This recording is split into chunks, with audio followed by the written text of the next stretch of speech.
Welcome to Modern Homestead, Alaska. I'm Jessica, and today the puppy and I, are clearing as many rows as we can. I need to prep this row. It's going to be the garlic row, and we need to get the garlic planted. And the funniest thing, he literally just pulled an onion out and brought it to me. So apparently I have help today. So we're just going along and taking what's left of the onions, and I also grabbed all of the artichokes.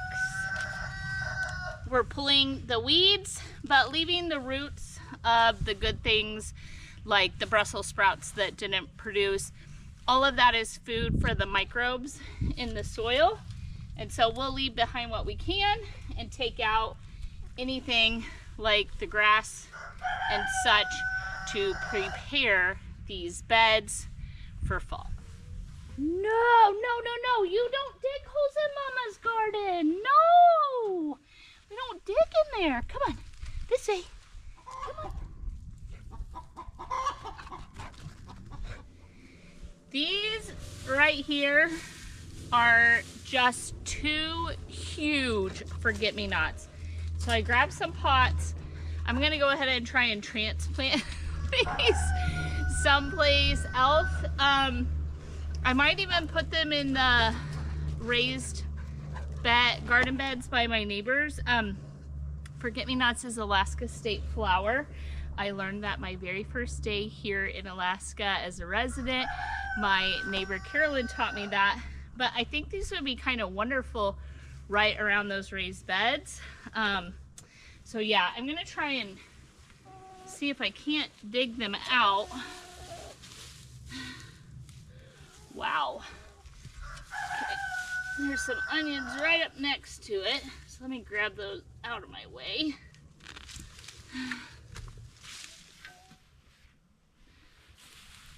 Oh my gosh.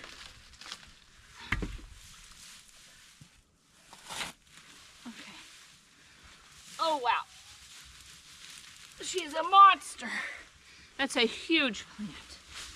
That's way bigger than the pot I brought over. What a huge impact is this plant. And literally I grew it from seed. We started it with all the other things. Anywho,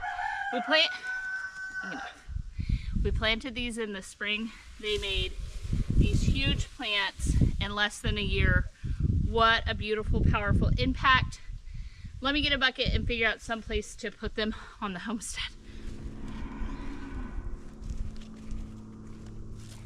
I think what I'm gonna do is right here, this is the strawberry bed, there's the hydrangea, and then we're looking at doing like a shrub right along the edge.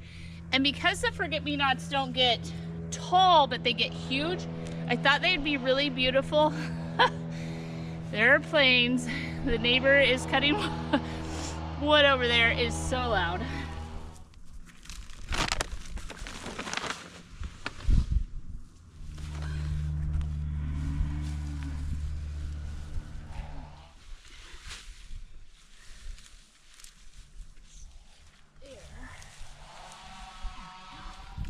Over here by the chicken coop, this is one of my hose holders. I have a bunch of forget-me-nots in here as well.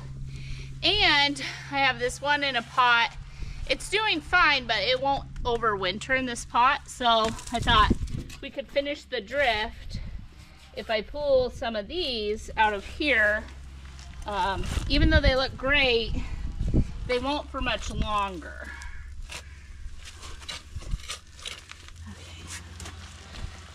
Can't work underneath them. There we go.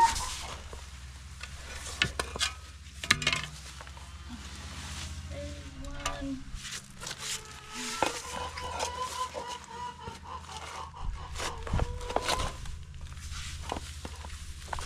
Judging by the look and the size of these, obviously they do better just being in the ground. So that's something we learned. This is parsley, a big beautiful parsley plant.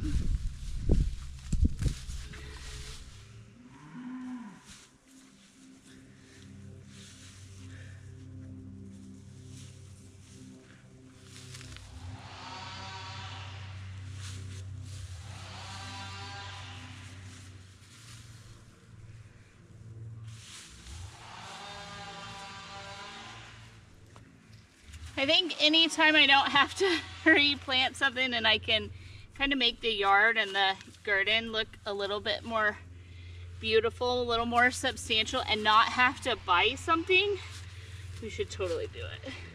Oh my gosh, that is all roots.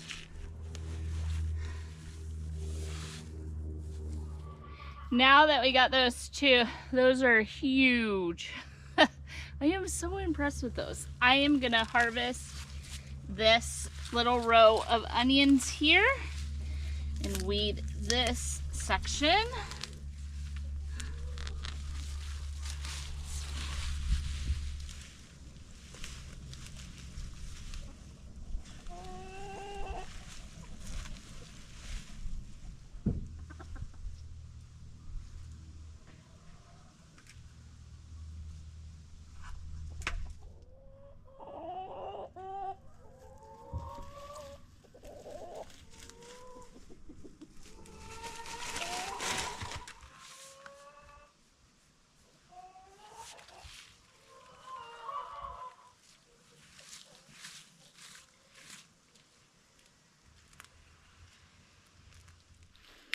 I think the turnips are ready.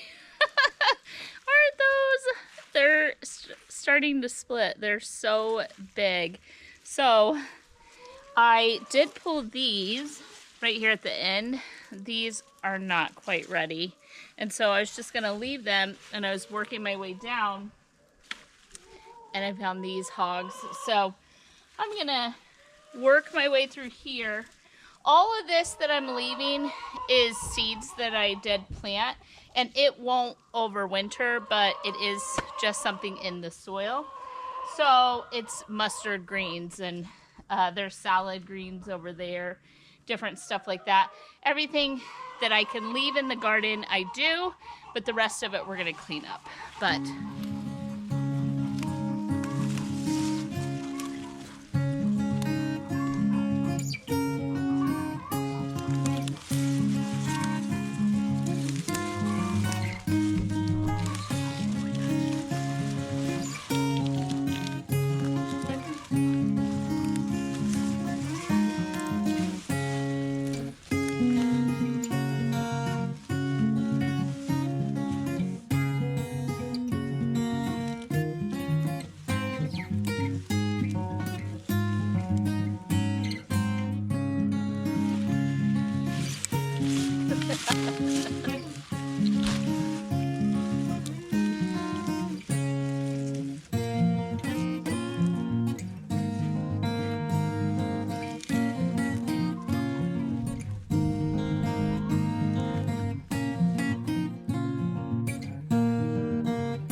okay, so I got almost all of this done. So that first row over there, I left 2 of the artichoke plants. I'm still trying to figure out if I can overwinter those somehow.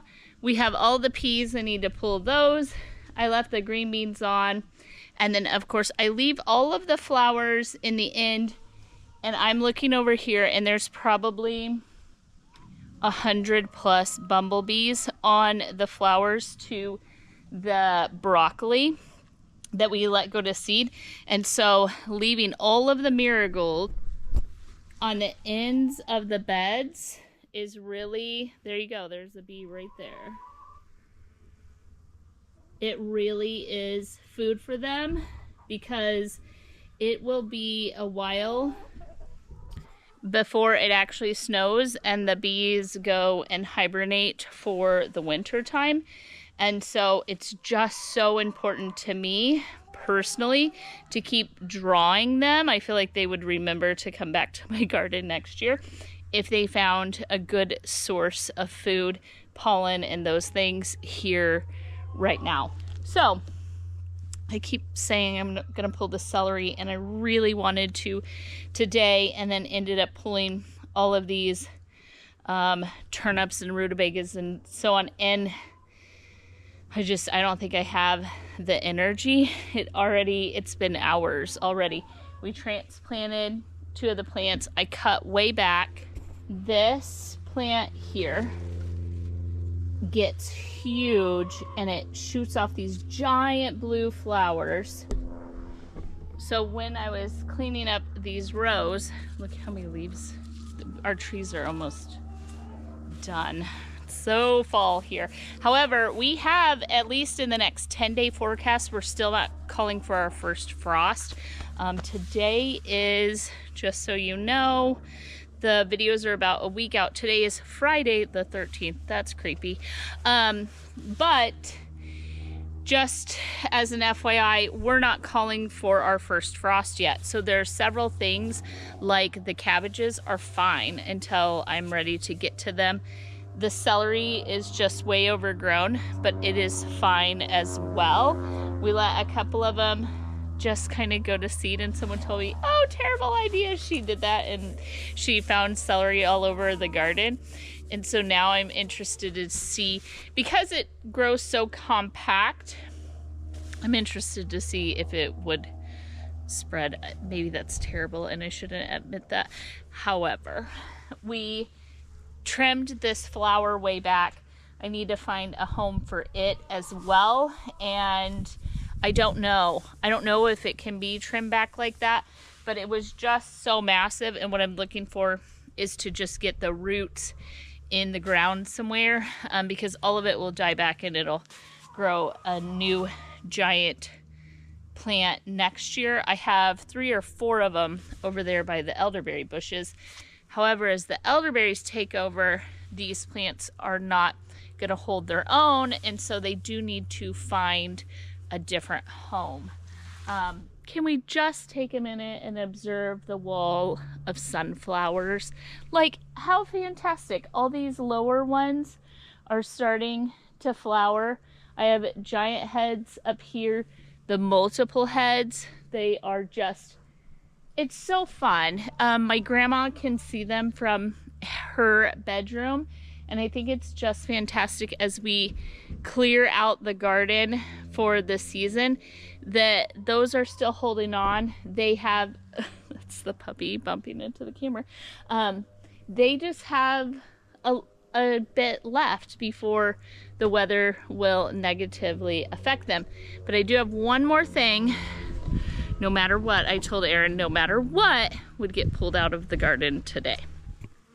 I wonder if the camera picks up the bees, the noise. It's just humming over here. Okay, so we have had over 10 straight days of rain. And the last time we were in here and we did a garden tour for the end of the Every Bit Counts challenge, I said, you know, I had this handful of cauliflowers left. They're not even like flowering, they're not opening up, but I have to show you the size of this cauliflower. Look at this. It is bigger than my hand. Isn't they're everywhere? So this one, just the edge right here is starting to open a little. That one, this one, look at that. These are monsters. There's another, dude, get off the carrots. Get off the carrots. This one's kind of small still, and then knowing that they will get like this without opening up, I have to pull those. Here's one. This is what I'm talking about. They'll open up like this when they get too much sunlight, but because it's done nothing but rain and no sun really, oh my gosh, get off the carrots. So let's check. I think that's it. That's the last one. These are kohlrabi, the bee food. Beautiful. 2, 3, 4, 5, 6. I'm just gonna pull them. I know that it'll get bigger, but I'm gonna pull them and be done with the cauliflowers. Well, I came in from the garden and I got all of these onions cleaned up. I did cover them with some saran wrap because they literally are like an onion bomb going off in my house. And because these ones aren't great for storage, they sent off the seed pod, all those things. We are going to make a caramelized onion jam and go ahead and can them up. I don't think it's gonna be too terribly big of a deal that they are different colors, because once we caramelize and cook them down, the little balsamic, some sugar, what are you doing, Duke? And a bunch of other things. So the first thing I need is 4 pounds of onions.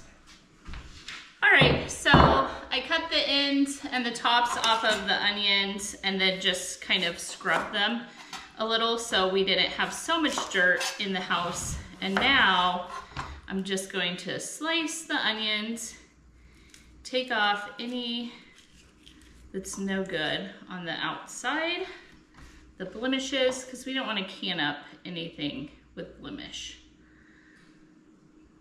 And then, come on. There we have it. And then we're going to just slice them. And because they're gonna caramelize and cook down, it doesn't need to be paper thin, but it should still be thin slices. And then into the bowl.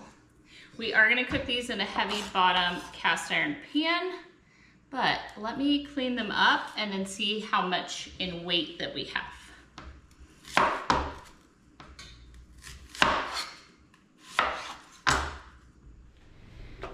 I've gotten all of the onions chopped and weighed. I have about 4 pounds. And so in my heavy bottom cast iron Dutch oven, enameled, it's been well loved.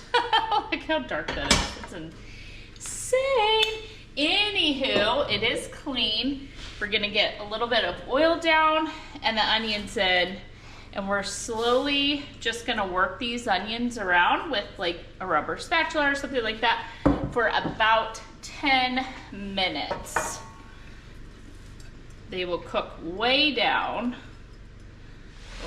And I'm gonna do just a little bit of salt in order to help draw out some of the moisture, and the onions will sweat down a little bit more. This is a lot of onions and just a little bit of salt.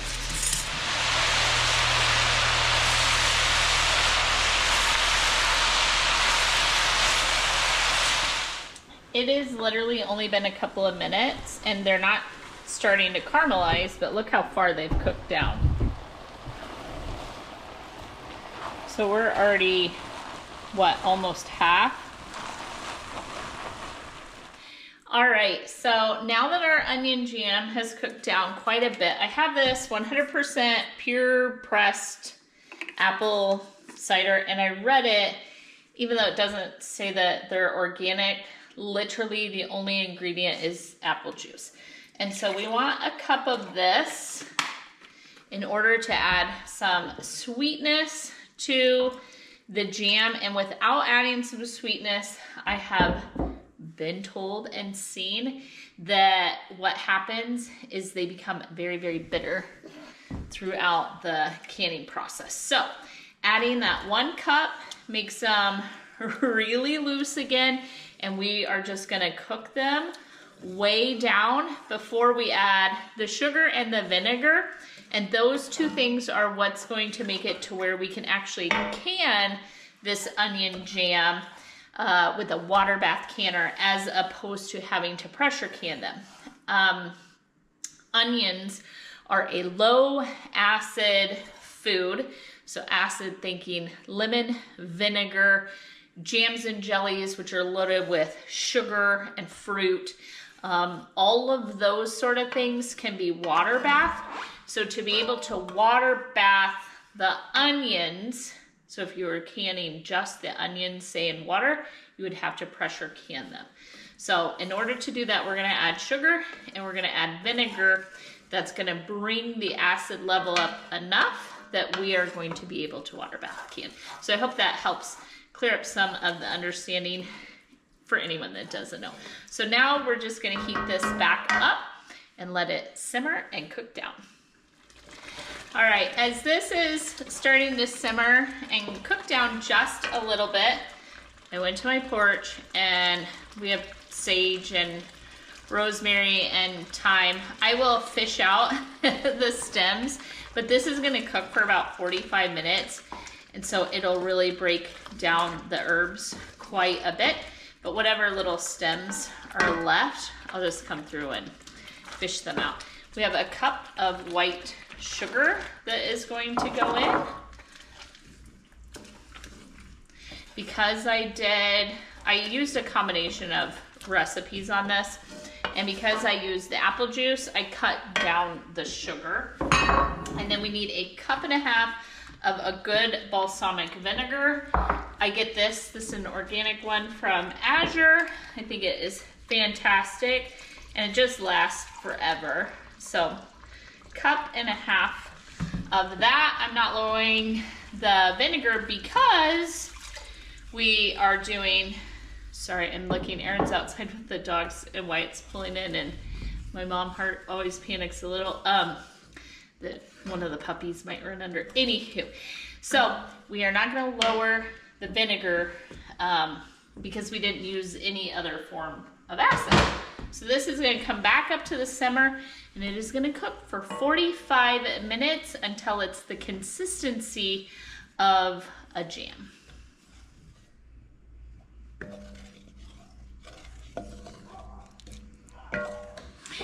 While the onions are cooking down, I have the cauliflower, and I am just going to get this into florets.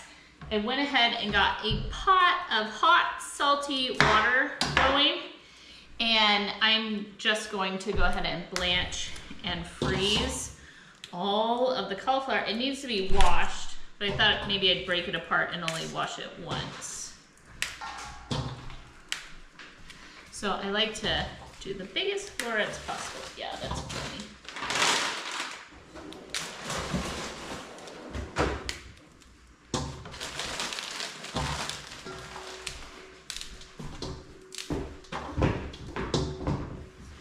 I already asked if you wanted a head of cauliflower. Yeah. Okay. It'll be fine. Maybe when we come back, I'll steal from you. From my house. I'm just gonna freeze it. You can take it back home whenever you want some.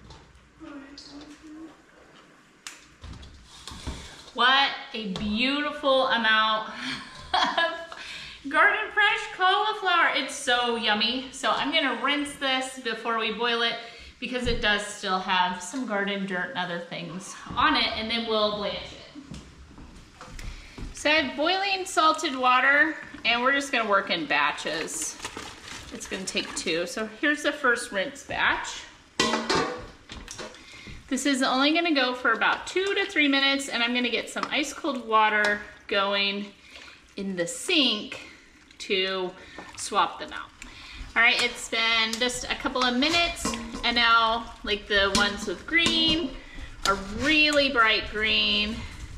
The white is really bright, so the colors brighten up. We don't wanna fully cook the cauliflower, that's not the goal. The goal is to get it to where it is freezer ready. So, into a bowl, and we'll immediately start cooling it off. Now, after they have been blanched and cooled, I'm just gonna put them on a towel. We want them to dry quite a bit because any moisture is where you're gonna get that freezer burn, and then they stick together. So I'm gonna let all of it dry before I bag it up. All right, I've got all the dishes done. I have the water on to boil in the hot water bath canner. And now, this is what I'm talking about. I'm gonna fish these out. So any stems, because here's one. Oh, it smells so good. I washed a jelly-sized jar, so a half pint. I'm a firm believer in it doesn't matter truly what size you put a lot of things in. What you want to do is have it in a size that when you open it, you'll use the whole thing before it goes bad. And I can't imagine that we would use a whole pint or a quart of this, but I can imagine a half pint. It would be fantastic over like goat cheese with crostini. I think it would be really, really good on homemade pizza. And I'm drawing a blank, but I had several ideas of what I thought this would be wonderful on. And so what I'm gonna do is fill the half pint jars, leaving a good amount of head space. There we go. So right there at the bottom of the rim. And then move on to the next jar. So this has been cooking for longer than the 45 minutes, but that's all right. We wanted it to get to a consistency that we're happy with, and the onions cooked way, way down. Oh my gosh, pot roast. Just think, open a can of this with some beef broth and dump that on a pot roast in the slow cooker. Oh my gosh, so clean lids. This hasn't been used. I just got it wet. It's stained, old rag, but it is clean. And what we're looking for is, look, there's a drip right there. We don't want anything on the rim, so I'm just wiping everything down. New lids.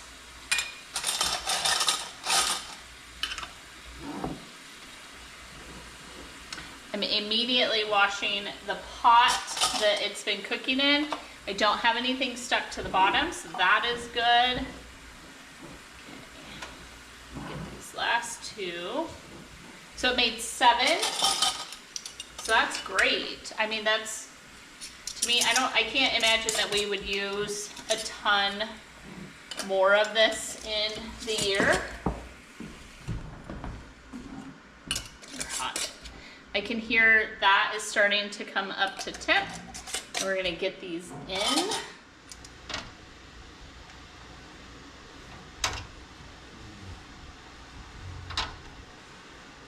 So I won't set the timer, and I need to double check the time until we are at a rolling boil, at least an inch over the jars. So I didn't overfill my pot, and so they're already bubbling. But perfectly, we'll put the lid on, and when it comes up to temp, I'll let you know how long it goes for. We're gonna go 10 minutes because our elevation is between 0 and 1,000 feet, and then add an additional minute for every 1,000 foot you go over sea level. So then remove the jars.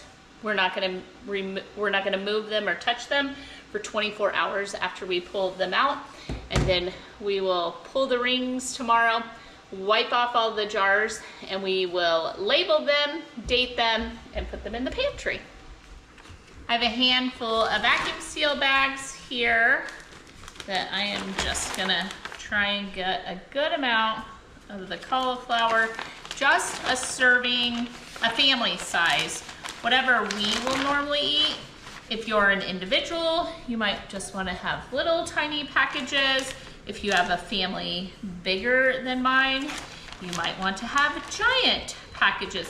But whatever you're going to eat in one serving is what you want to seal up. And